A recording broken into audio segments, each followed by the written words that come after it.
Good morning. My name is Deatra Mullins. I'm from the Office of Compliance and Investigations. How many of you all are brand new to the district? Oh, wow. The majority of you all. Okay. For those of you all who are new to the district, just kind of give you a little background information. JCPS we're a very large district, and we actually have two investigation units here at JCPS. There's security and investigations, and then there's my department, compliance and investigations. We are a little different. Security investigations handles more of your security issues. So your assaults, your discriminations, frauds, those types of situations will go to security. However, sometimes those situations also come to our department as well. Like I said, I'm from compliance and investigations, and you may have questions of what is that. Compliance investigations handles your compliance issues, such as your harassments, discriminations, intimidations, retaliations. We also do investigations relating to child abuse or neglect. So if there's a child abuse or neglect situation that occurs within JCPS, we'll do those as well. We also do process procedure violations. So if there's testing violations or any other kind of violation to your rights, we will also do those types of investigations. The reason why I'm here today is kind of give you all a little bit of a heads up about some of the rights and responsibilities that each of you all have here as employees. So moving right along, we'll go into the first topic, which is child abuse, which is one of your responsibilities. How many of you all know that if you become aware of a child abuse or neglect situation, that it is your responsibility to contact CPS? Okay. For those of you all who did not know, it is by law your responsibility to call CPS. Whether it's a situation that has occurred at home or a situation that has occurred at school, if you become aware of that situation, it is by law your responsibility to contact CPS. There is a number that you all would need to call when calling CPS. It is 595-4550. All right. Sometimes when you call CPS, you may get a busy number, or they may refer you to another department, which is Crimes Against Children. You may want to write some of this information down if you don't have these numbers already. Once again, CPS number is 595-4550. If you're asked to call Crimes Against Children, that number is 574-2465. When you call CPS, or I do know now that you can also go online and make a request as well, there is going to be information that you want to make sure you provide the hotline worker, such as the name of the child's age if you have it, where the child attends school, the nature of the abuse or neglect. So is this a situation that has occurred at home or a situation that has occurred at school? Is this something that you personally observed? Is there suspicious bruising? Has the child actually come to you and verbally said something to you? Give them all that information, as well as the name of the suspect. If you do not have the name of the suspect, that's okay. At any time during the investigation that CPS will conduct, they will eventually uncover the name of that individual. And any other information that you feel may be important at the time. For instance, we've had situations before where students have stated to staff that when they get home, certain things will happen to them. If a student was to come to you and make an allegation like that, take them at their word and call CPS. Let CPS determine after you've made that call whether or not they're going to make a report or not, whether it's actually going to turn into a case.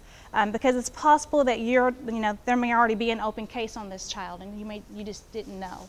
So if a child comes to you, don't assume that they are exaggerating, that they're over exaggerating. Make the call to CPS and report it to them anyway. All right. The next part of this investigation is going to be to kind of give you all a heads up about some of the rights that you all have. As employees of Jefferson County, each of you all have the right to go to work and work in a harassment-free, discrimination-free work environment. JCPS also has a policy that states that no one should be discriminated against based on certain things. And this is Jefferson County Board of Education's policy, and I'm going to go ahead and read that to you now. It says the Jefferson County Public School District shall not discriminate in recruitment or employment on the basis of age, color, creed, disability, marital or parental status, national origin, race, sex, sexual orientation, veteran status, religion, or political opinion or affiliation. The district shall promote equal opportunities through a vigorous affirmative action program as an integral part of personnel policy and practice in the employment, development, advancement, and treatment of employees of Jefferson County Public Schools. So with that being said, if you feel at any time that you are being harassed, and or discriminated against for any of these, please let someone know immediately. And at the very end of this, I'll go over some information of where you can go get that. All right, retaliation. If you feel like you are being treated differently because maybe you have taken an allegation, maybe you are thinking about taking an allegation, or maybe you're not necessarily directly involved in a situation of harassment or discrimination, but maybe you've been a witness to a situation and have taken part in an investigation process by maybe speaking to an investigator, and now you feel like you're being treated differently, that is a form of retaliation. If you find yourself being retaliated against for anything, please let the investigator know, let your supervisor know. If it is your supervisor who is doing the retaliation, don't feel like because they're the ones who you go to normally, address situations, that there's no place that you can go. There are many different places throughout the department where you can go, including our department, if you find yourself in any of these situations. We want to remember that we want to treat others as we would like to be treated, and not necessarily because it's the right thing to do, but because it is the law. All right. This is a snapshot of some stats that we pulled from the EEOC, which is the Equal Employment Opportunity Commission, and this is from 2013. Now, this is on sexual harassment. This is not a JCPS number. This is a national number. The reason why we have this, why I'm giving you this information, is to kind of give you an idea of how serious harassment is. When you think of harassment, most people automatically think about sexual harassment. That's the first place their mind goes to. But one thing you need to know is that sexual harassment is one of the least forms of harassment that actually occur within the workforce. So with that in mind, if you look at the top number, and remember that sexual harassment is one of the least forms of harassment that occur in the work setting, kind of gives you an idea of how much harassment actually can occur. At the very top, that's the total amount of numbers of claims filed for sexual harassment. So over 7,000 claims filed for sexual harassment. If you look at the very bottom number, we're speaking about over $44 million paid to the individuals who had filed claims for sexual harassment. That's a lot of money. You may wonder, where did this money come from? Well, the majority of the money can come from the organizations for which the victims have worked. Now, you also need to understand that depending on who's handling the case, if you yourself are named in a claim, you also can be asked to compensate the individual who has been harassed. So sexual harassment is a very serious situation, and it's a very costly situation, not just for the organization for which you work, but it can be also very costly for yourself. All right. There are two different forms of sexual harassment the video went over, and that is your quid pro quo and your hostile working environment. How many of you all are familiar with quid pro quo? Okay, for those of you all who are not, how many of you are familiar with I'll scratch your back if you scratch my back type of situations?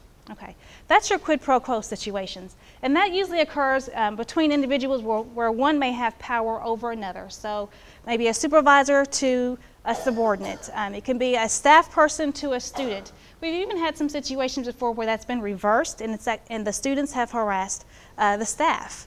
The majority types of cases that our office receive is your hostile working environment. And that's pretty much any time you're put into a position where you can no longer function and do what you're there to do, because you're constantly concerned about your surroundings. You may avoid certain rooms or certain individuals because you're concerned what you may hear, or you're concerned what may be said about you or to you. You may see this occur with your coworkers. You may also see this occurring with some of the students that you may teach. Reasonable person. The reason why we put this in here is we want to make sure that everybody's reasonable about the types of cases that they bring to the attention of others. And there is an example that I like to use here. How many of you all are familiar with the Drew Carey Show? Okay, not very many.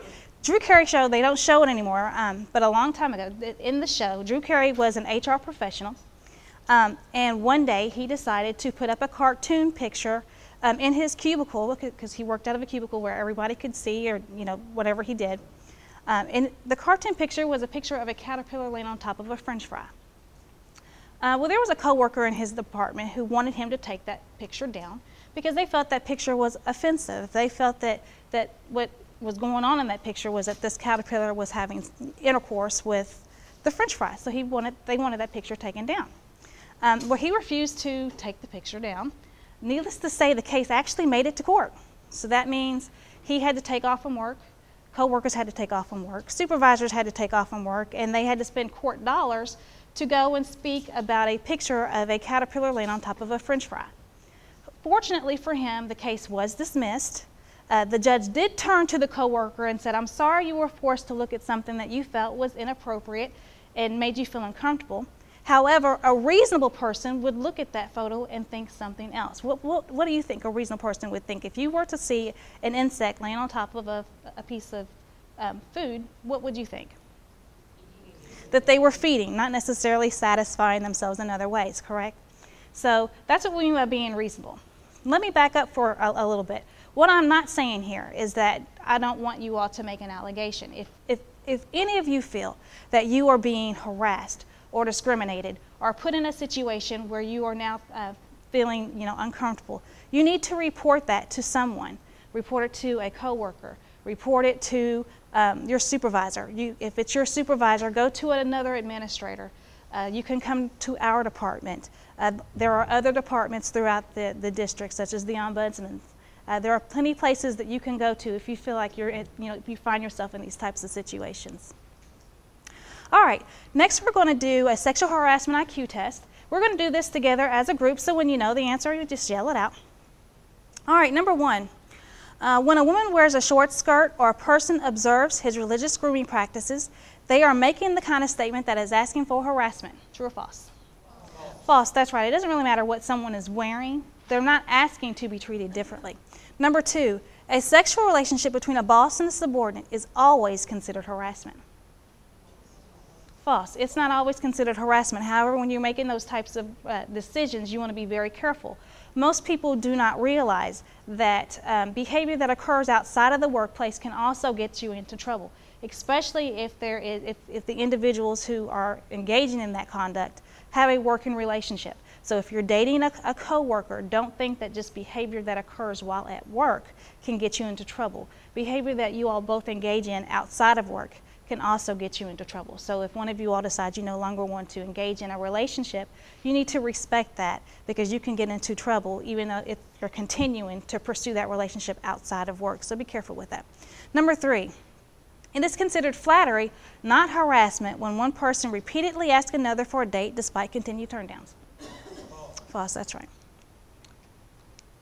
Number four, it is always considered harassment to compliment a person's appearance or clothing. False, that's right. But be very careful when you do make compliments or when you do make any kind of comments, because they can be misconstrued by the individual on the other end of that comment. So be very careful with that. Number five, unwanted physical contacts, including hugs and pats, is considered harassment. How many of you all are aware of someone where every single time you greet them or they greet you, they have to touch you in some way, shape, or form? They're patting you on your back, or they're rubbing you on your shoulder. Oh, I haven't seen you in a long time, those types of things. I don't mind that kind of physical contact, but you can't always assume that everyone is the same way. Okay, so whenever you greet with someone, whether it's a coworker or a student or even the people who we do not directly service, such as the parents or guardians, make sure you keep your personal space.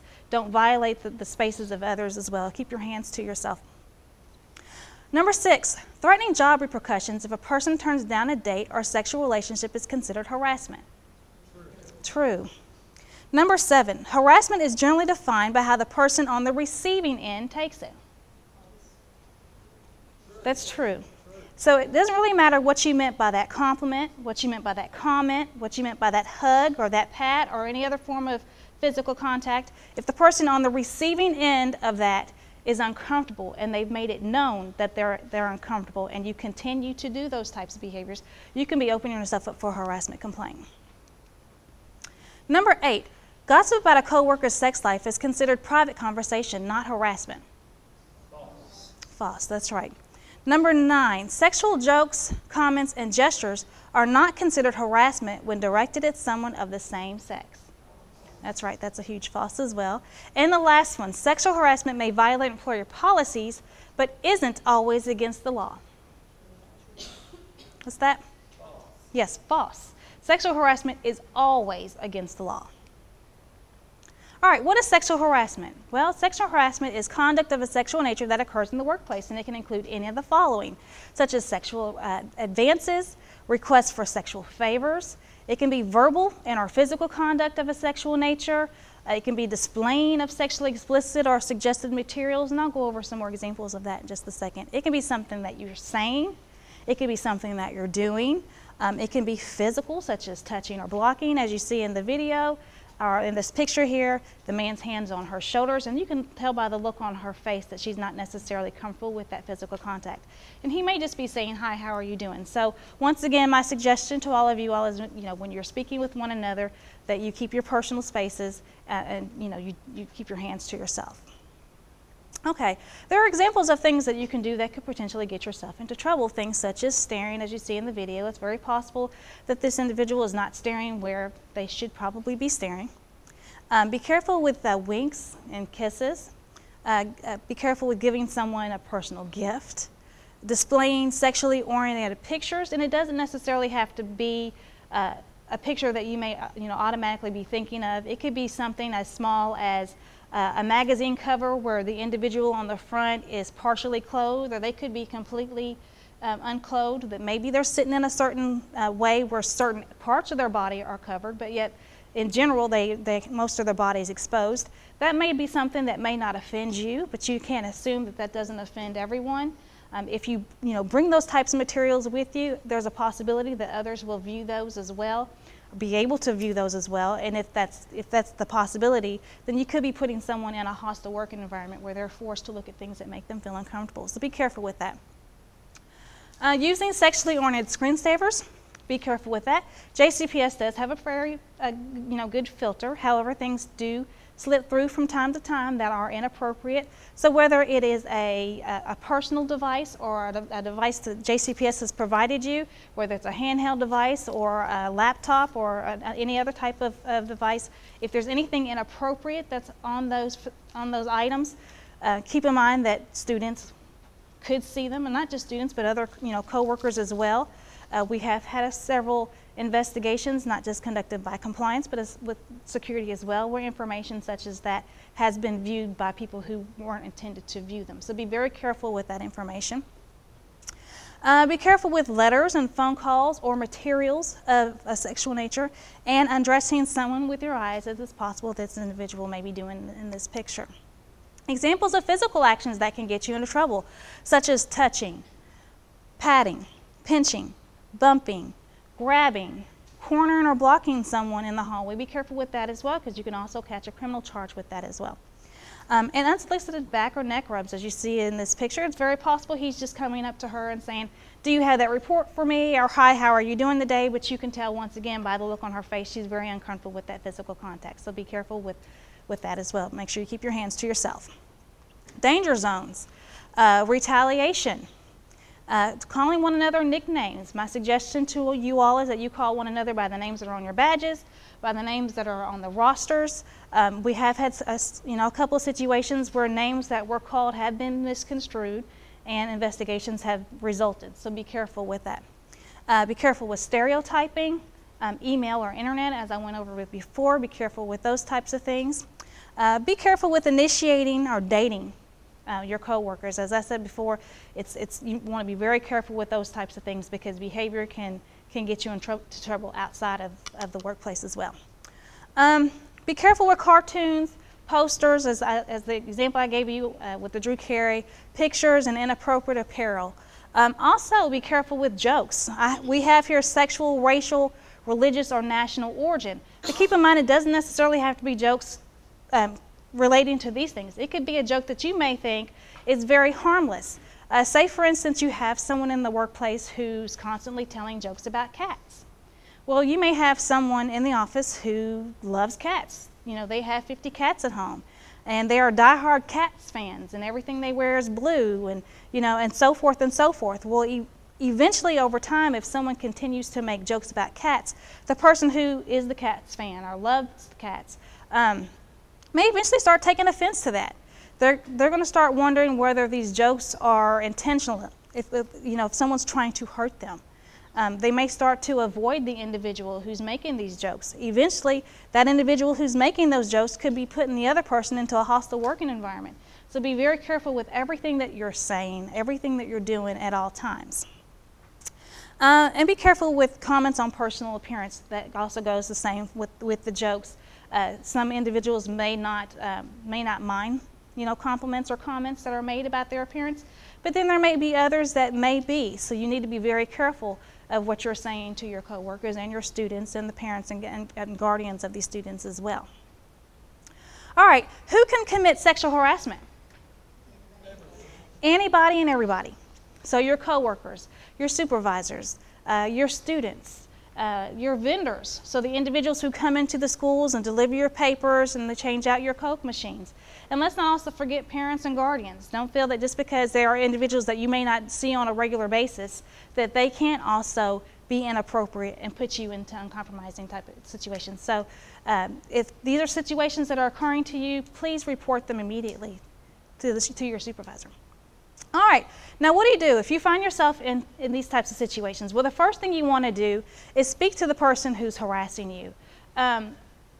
It's very possible that the person who's harassing you is not aware that the comments that they're making or the physical contact that they're making is bothering you or putting you in an uncomfortable position. So let them know. In some situations, it may not be appropriate that you actually go to them and let them know. So in those types of situations, go to your supervisor, go to a coworker, or go to another administrator. Let them go to the coworkers and let them know that their behavior is inappropriate. Give them a chance to correct their behaviors, because as I said before, they may not be aware that their behaviors are offensive. You also want to write everything down.